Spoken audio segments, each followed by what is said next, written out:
Good morning, REI.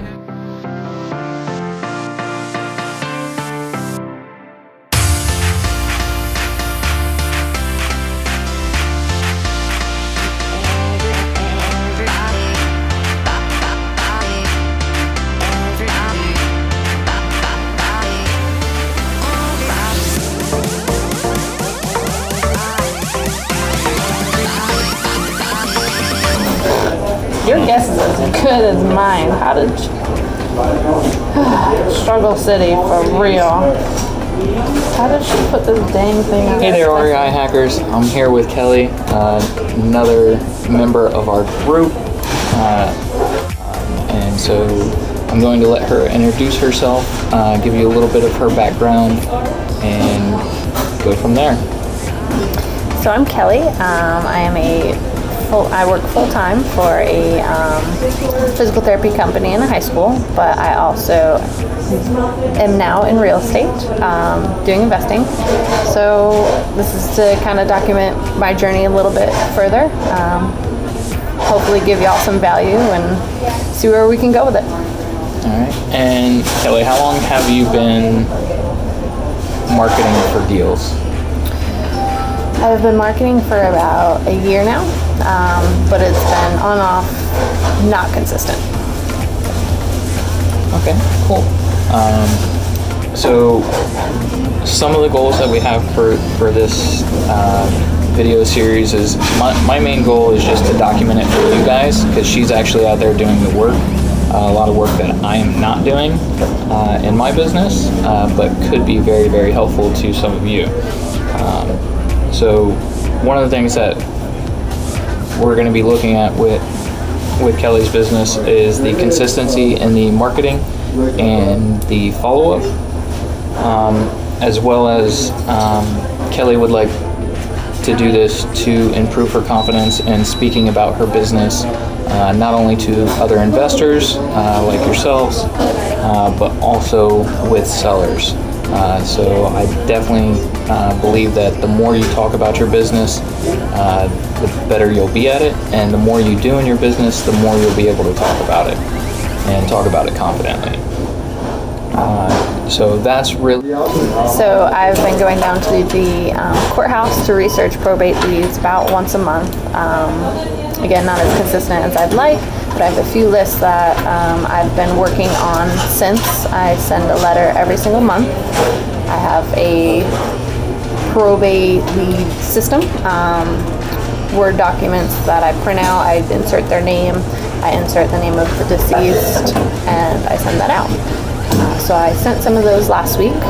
I also market to code violations, and so I had sent out postcards through a software that Paul and I both use called RESS, and I sent some of those out last week. Okay. So you said you go to the courthouse for the probate leads. Why do you not just get the probate leads online when they're available?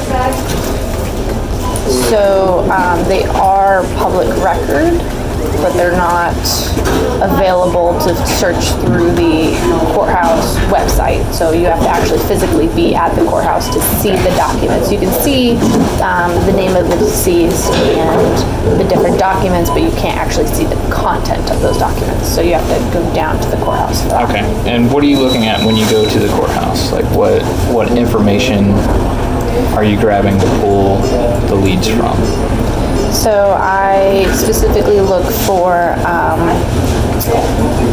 deceased where there is property involved, whether that's their own home or other homes that they've owned. Typically that's listed in their assets. And then I look to see who is the personal representative of the estate. So is it their children? Is it their spouse? In the case of if it's their spouse, I don't write that down. I don't personally want to bother anybody who's grieving their husband or wife. So that's what I look for specifically. Okay. Cool. And you said you're sending out the letter once a month to the leads that you have prior? Correct. So once it's in your probate lead system, it automatically does it, or are you having to manually input that? So with probates, I physically insert their name and the deceased, print, send. So that's me putting in that time versus putting it into a software. It's a little more personal with probates than sending a postcard. Okay. So it definitely needs a little more personal touch. Yeah. Okay. And so what did you do last week?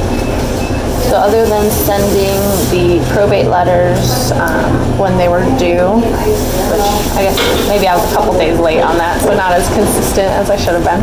I sent letters to code violations. I had also driven for dollars the weekend prior. I had about 47 properties I got from that and had sent postcards to them. I also skip traced those contacts. Have not made any calls there yet. That is on the agenda for the week. Hopefully for the week. Going into the weekend, my full-time job. I can work till 10 o'clock at night sometimes, so calling is a little bit more difficult than sending letters. Let's see what else did I do. Well, you did some networking with me this weekend, Yes. right? At the National Real Estate Investors, what is that? Conference? Yes, we'll call it that. Yeah, there we go. There was another word in there. Oh. NREIC is, I think.